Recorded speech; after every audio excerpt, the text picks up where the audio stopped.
Welcome to Funnel Hacker Radio Podcast, where we go behind the scenes and uncover the tactics and strategies top entrepreneurs are using to make more sales, dominate their markets, and how you can get those same results. Here is your host, Dave Woodward. We're live! Oh my gosh. You don't have any idea who JP Sears is. So I just want to make sure I would bring everybody on. Welcome everybody. This is Funnel Hacker Radio episode, the first time we're going live in our ClickFunnels fan page, your official page. John's going to take care of all that fun stuff for us. But first of all, everybody, welcome my dear friend, JP Sears. JP, thank you so much for being here. Yeah. Hello, wonderful people listening to this. And Dave, you delightful weirdo. I love you to death. I'm thrilled to be here with you, my friend. I tell you, it has been an honor this year to get to know you. We had you at our Funnel Hacking Live event, which was a ton of fun. But meeting you at Joe Paul's event and just seeing you around, you are like the best guy in the world just to hang out with. I love this. So thank you so much for joining us today. Yeah, you're not making my self-esteem go lower with those wonderful words. I feel better about myself. I'm codependent enough. I'm now basing my self-worth off of everything you say. So but I love your words, my friend. They're beautiful. Well, first of all, if you don't know JP, he is the #1 YouTube sensation in the entire universe. And you are delighted and honored to be able to hear from him today. So welcome, our YouTube sensation. Thank you. Wow, #1 in the entire universe. That sounds like a scientific fact. It was. I actually had my son research that all morning long, and that's what we found. I love that. So with this, again, first of all, everybody out there, you just have to get this book. If you haven't got it, this is my plug right now at the very beginning. How to Be Ultra Spiritual by JP Sears. So go right now, open a new tab, go buy it as JP and I are talking here. howtobeultraspiritual.com. John's going to post this somewhere on our page up there and get it. The one thing I wish I had more than anything is the shirt that you're wearing actually on your site that says spiritual as hell. That is like, we were dying laughing over here. So you're going to see that become a Funnel Hacker tradition. We're going to be wearing spiritual as hell t-shirts I actually have to create like a JP Sears day that we honor you or something like that. My inner narcissist would like to say like just one JP Sears day, but that's fun. And I have a lot of fun with those shirts and just little demented paradoxes that my mind sees. So I'm glad you get a kick out of those too. Oh, love them. So this is kind of a weird podcast. I've never done this before, and I thought, who better to do it with than you? So I actually posted your picture with that shirt on our Facebook fan page and said, hey, I'm going to have the opportunity of interviewing JP for our Funnel Hacker Radio podcast. Are there any questions? And man, my Facebook fan page has been blowing up, people asking all sorts of questions. Crazy stuff. So if you don't mind, can I just throw some of these at you? Yeah, and I'll just act intelligent enough to answer the questions. And I assure you, if I don't have a good answer, I will just make up an answer. So the first one is, how can I make my funnels more spiritual? It's a good question. I think the primary way to make your funnels more spiritual is harness your funnels in such a way where they don't make you money. You want your funnels to make you abundance in the form of money, which is way different than it being about the money. It's about abundance. There's an abundant amount of abundance out there, and your funnels can get you more of it, which will also get you more spirituality, I think. I really appreciate that, JP. Yeah, I channeled that. That felt like divine inspiration. That it was, indeed. The next thing is, are you always sarcastic or is it just for fun? That sounds like a sarcastic question. I am, kind of both. When I am sarcastic, it is just for fun, hopefully. And, sarcasm, I know there's a shadow side. It's kind of like scarcasm. It can be a way of deflecting from oneself through inflicting pain on oneself or other people. So sarcasm does have the shadow side. But for me, I like to use sarcasm and satire as a way of facilitating understanding and up-leveled consciousness. And am I always that way? No. some of the time I am. Other times I'm just very sincere. And it's just kind of like, do I have a right hand? Yes, but I also have a left hand. So to me, a personality disorder would be I'm always sarcastic or I'm never playful, but being able to be dynamic and both, and sometimes both at the same time, I think is a good way to confuse people.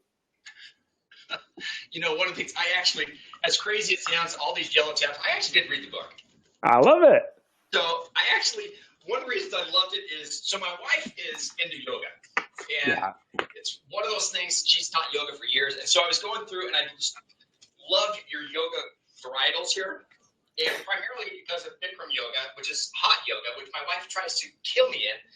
And so I love the definition here as far as Bikram yoga. Bikram offers the benefits of taking a sauna, sweating profusely, and detoxifying your body, all while attributing to the magic of yoga. The only downside is that you won't be able to wear your $200 yoga outfit for the rest of the day because it's saturated in sweat. Yeah. The reason this means so much to me is I have huge investment into Lululemon, all because of my wife. And there's a whole other side to the story as far as she would kill me. That's a little too personal on that side, but it's one of those things where when I was traveling, I always came home greeting her with Lululemon bag because it seemed to soften the blow of my travels. But I'm fascinated at the expense of this Lululemon stuff. For sure. So help me understand, how did you get involved in yoga? Yeah, how did I get involved with yoga? Here's the answer, Dave. Like, I was going to think of what the answer is, but here's the real answer. I don't know that's how my mind works. But when I was, what the heck was it? Maybe back in 2010, I tore the meniscus in my left knee pushing a car. I was just pushing a car as part of a workout, like a resistance training workout. And I just tore the living crap out of my meniscus. And nothing seemed to be helping it. I was afraid I was going to have to do surgery. And I felt like I didn't know what else to do. So I started doing yoga. And it was like not even like good yoga. It was just me having terrible form, following along to a yoga video at home, like an hour-long thing. So I probably wasn't even doing yoga, but in my mind, I was like doing these picture-perfect poses. So that really helped my knee in dramatic ways. Like, I won't pretend to understand exactly how. Like, was it just my body loosening up? I don't know, but it really helped in dramatic ways. And I won't pretend that since then I've been like a consistent, dedicated yogi. Yoga feels so good in my body and honestly in my mind and emotions when I do it. Yet I don't do it incredibly regularly, though I am getting better. My girlfriend, a beautiful woman named Amber, she is a full-on yogi amongst the other wonderful things she is. So yoga is something that we enjoy doing together, and she's a great influence on me there as well. But I find, the most beneficial part of yoga isn't really doing the yoga, but the pretentiousness that we can adopt through yoga. $200 Lululemon outfits is an important part of the ancient wisdom of yoga expressed through pretentiousness, in my opinion. I love it, mate. Seriously, I do. The other thing I loved, first of all, 12 and a half chapters. That's my best one. I love having, why have... Never been done before. Never been done before. So if you haven't gotten the book, again, go right now, go buy the book, howtobeultraspiritual.com. And one of the things you're going to find in the book, basically, as you go through the table of contents there, the very, very last one is chapter 12 and a half. Never been done before, but that is the chapter on convincing spirituality. One of my other favorite ones is religiously unreligious, as you basically have the opportunity of tearing down every religion out there. Oh, well, thank you, Dave. Thank you for noticing. It came across very authentic. But tell me, why the title, How to Be Ultra Spiritual? Yeah, so, it took a while to settle on the title. When the book project was, agreed upon with the publisher, we thought for a while, like, what do we want to title it?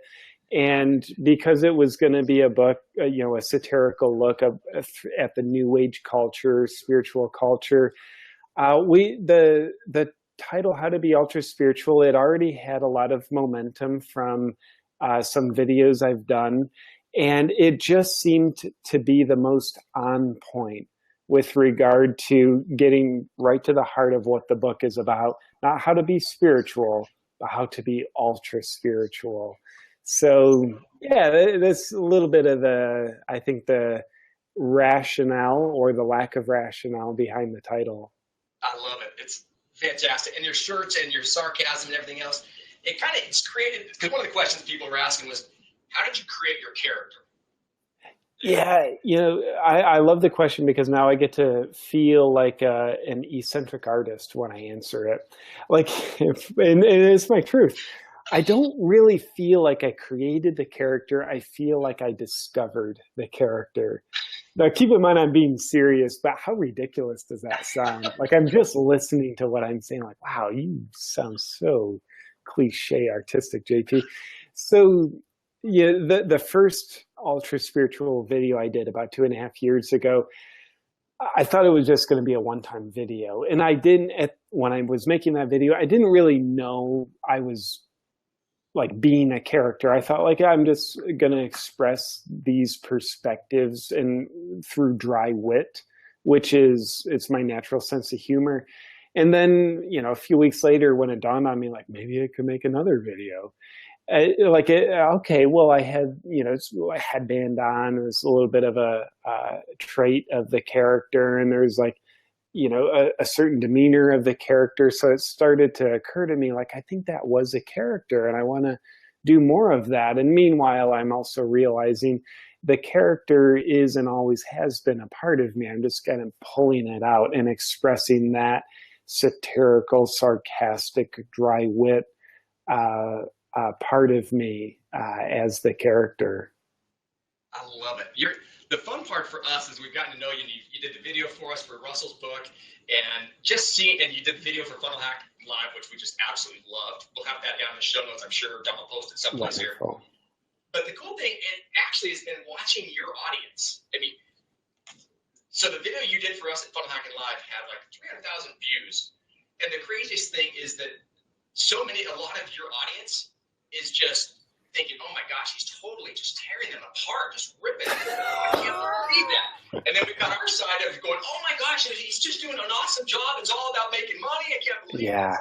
And so one of the things I wanted to ask you about is just the idea as far as you're creating your community, because you're so authentic to your community. I mean, you're amazing. What advice would you give to others as far as how to build, a culture that you built? Yeah, honestly, I have to say, be true to yourself. Be freaking authentic, because when your personal brand, your business, when you are being you are exposing the surface area of yourself for people to see and connect to. And people, to build like a real culture, which you guys have a wonderful culture, and I'm grateful for the culture that I've created in my brand. So when we are exposing our true self, we're allowing people to connect to us. But when we're trying to be something that we're not, we're trying to do it someone else's way, we have a front, which means we're not exposing ourself. No surface area of self is there. Therefore, people don't have anything real to connect to. And I would dare say that when we are exposing our authentic self, the people who resonate with us, we give them an opportunity to find us and become a part of our community. When we are not being our true selves, we are not giving the people who truly resonate with us, we're not giving them a chance to find us. We're not giving them a chance to see us.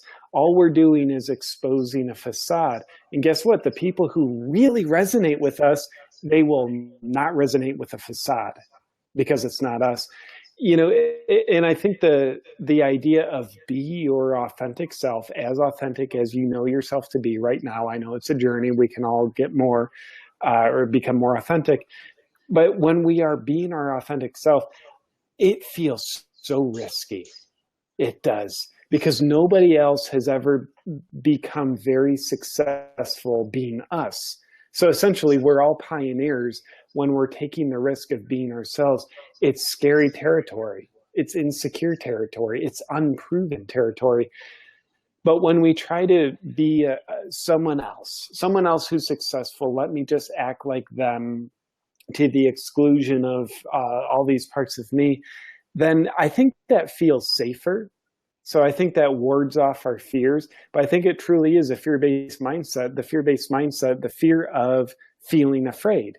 So we don't want to feel the fear of what it's like to be our insecure, weirdo selves. So instead, we try to do it someone else's way, and we might get some success with that, but I don't think we'll build a deep and profound, like deeply rooted culture and community out of being someone who we're not. That's my delusional opinion anyway. Well, as weird as it is, I actually believe your delusional opinion, and I think it's something we've seen a ton of recently. And I love it.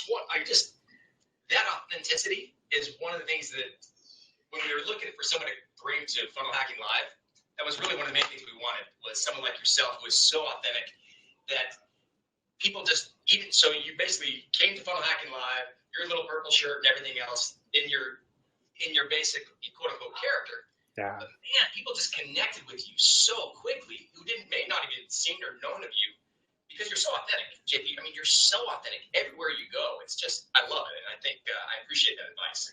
Oh, well, thank you, my friend. I appreciate you seeing that. I certainly do my best. I'm not perfect yet. I do my best to be me where I go. I think I've realized it's too painful not to. It's pretty painful to betray myself and try to continue being who I think other people want me to be. And, I'll say something I appreciate about your whole ClickFunnels culture is your ability to laugh at yourself. I mean, case in point, you guys asked me to do a video on you guys, and it's like, yes, that just feels amazing. And so that really tells me how secure you guys are. I think one's ability to be playful with themselves is indicative of how secure they are and how rooted they are in their true self. And I love how even, the video I made on the Funnel Hacking Live event, how you could look through some comments and people are like, wow, JP's really tearing those guys apart. He's really against them. Like, no, these guys, ClickFunnels, you guys know how to be playful. And I know you guys are good buddies with Tony Robbins. He was at the Funnel Hacking Live event, and I know he's really endorsing Russell's book. So I was very, very honored and privileged. Last year, Tony invited me to be his guest at his UPW event in Dallas, Texas. And while I was there, he asked me, would you be interested in making a video, a parody video about this event? And I was like, yes, that feels like a yes for sure. So I made the video. It's on my YouTube channel and Facebook page. It's called The Tony Robbins Experience. But here's what's funny about that. When I made the video, Tony Robbins asked me to do the video. So, I would see some of the comments and I would get some hate messages. Some of them were saying like, JP, this is so disrespectful. Tony helps millions of people. You have no right to disrespect them. And of course, I'm not going to reply to these, but just the mindset is you're talking about a guy who's playful enough that he knows how to laugh at himself. And the very person you're defending is the very person who asked me if I'd be willing to make a video about him and his event, which I just find it's another layer of hilariousness to the whole thing. So nonetheless, I really admire when people and companies can laugh at themselves. I think laughter at ourselves, not for the purpose of shaming ourselves, but for the purpose of being playful and understanding ourselves. I really do think that's the fountain of youth that gives us a good quality of life. And honestly, I think it helps us grow and expand more when we don't take ourselves so seriously. I think seriousness, it's a constrictive psychological mechanism of control. And because it is constrictive, it's anti-growth. But I think playfulness, it's the energy of surrender and levity. And I think that is very pro-growth and expansion. Oh, man, that's profound. I love that. Seriously. I'm just reading off the script you sent me, Dave. You're a good reader. I know. I didn't even. That's actually one of the things I love about your book is because it is so playful. And again, guys, I highly recommend you take a look at it, howtobeultraspiritual.com. The cool part about the book as I was reading through it, JP, was you have the opportunity of laughing at the whole self-improvement thing. It ties in perfectly also with the Tony Robbins video you did.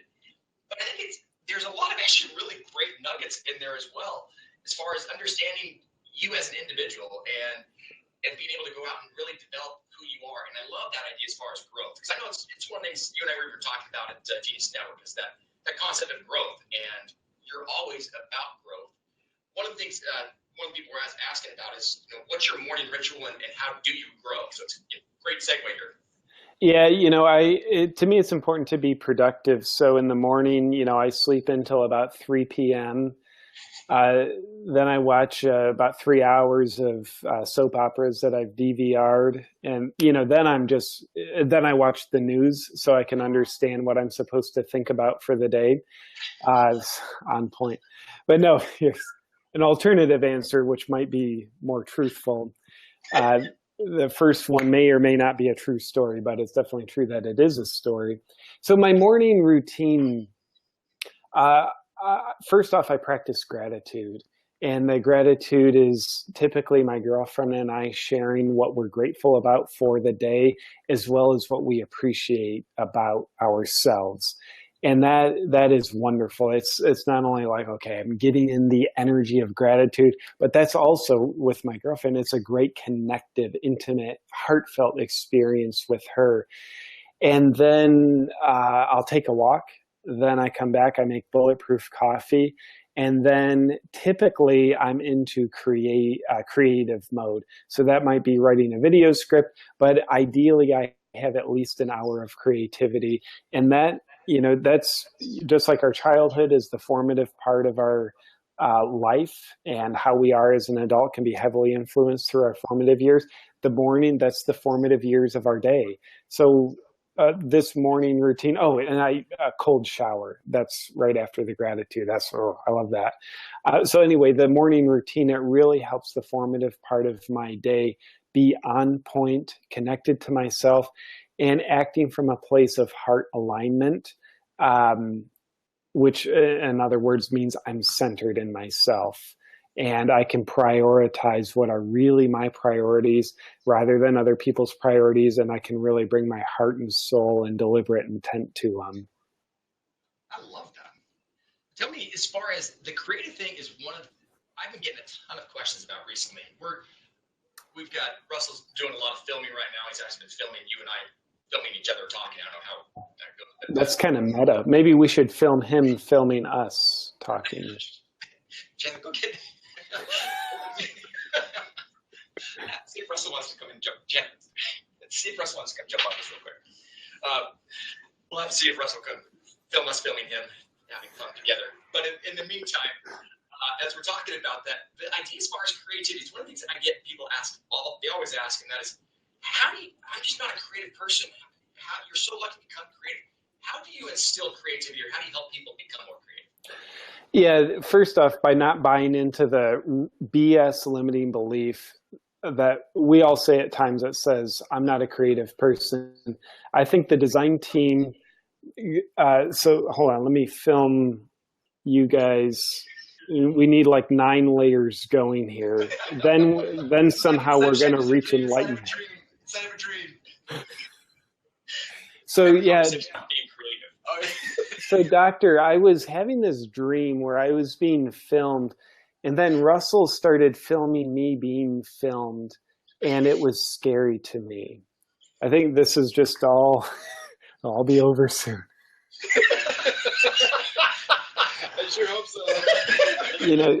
Russell, I think, and Dave, I think you guys need to start taking life more seriously to get better results. We are a software company. Yes. We're very, very serious about making sure that people make money, because it's the only thing in life that matters. So and I like how you put money in its place. It's the only thing that matters. Spoken like the values I carry from my father. But you bring up creativity, and I love, like, creativity is happening right here. and it's evoking emotions. But nonetheless, I do feel that it is a very dangerous limiting belief for a person to say, I am not a creative person. I think what might be more real is we might say, I haven't become aware of how creative I am yet. And I think a first step to unleashing our creativity and discovering it and developing it is being willing to be crappy at it and feel the insecure feelings around being crappy at creativity. If you look at an 11-month-old child, if you could get inside its mind, it would probably say, I don't know how to walk. But it would be a step of improvement if we got the child to say, I haven't discovered how to walk yet. And then once the child begins to try to walk, it is really crappy at walking. I mean, if you ever watched an 11-month-old, it is just horrible at walking. But its willingness to be horrible at doing something it's never done and keep going is exactly what allows the child to become an expert walker, where it can then move gracefully if it's willing to keep walking the awkward walk. So I think it's the same thing with our creativity. If we're not willing to be crappy and awkward at it, then we're just going to avoid it because we're really afraid of feeling our insecure feelings that come up when we judge our creativity to be inferior or it's not good enough. Well, I think the only way it gets sharpened and on point is a willingness to keep doing it over and over again. And I think a willingness to feel our insecure feelings is the only thing that's necessary for us to have the willingness to keep doing it over and over again. At least that's my delusional story. Hi, Russell. Hey, how's it going? This is, pretty good. By the way, what is it a new policy at the office where everybody named Dave has to wear the headband and the flower now? It is actually. I told him he's not allowed in here unless he's got the purple shirt and headband and flower. So yeah, you inspired it. Yeah, and I assume it will bring the company just even better results. We'll give you your equity for that. That'll be big. Cool. I'm fine with like 30% equity or something, give and take. Done. I feel like I've earned it. Ugh. Which, by the way, congratulations on the book. I know you and I had a chance to have a discussion on your book, Expert Secrets, I guess a couple of weeks ago at this point. But man, it's everywhere, and I just love the buzz and excitement around it. So congratulations. I know that is that's a birth child of creativity that certainly has a lot of heart and soul put into it. So congratulations to y'all on that. Thanks for your help getting the word out. We appreciate that. It was a lot of fun, man. Yeah, for sure. I'm going to sneak out, Leah. Continue. Cool. See you soon, Russell. So back to his book. Make sure you get it. How to be ultraspiritual.com.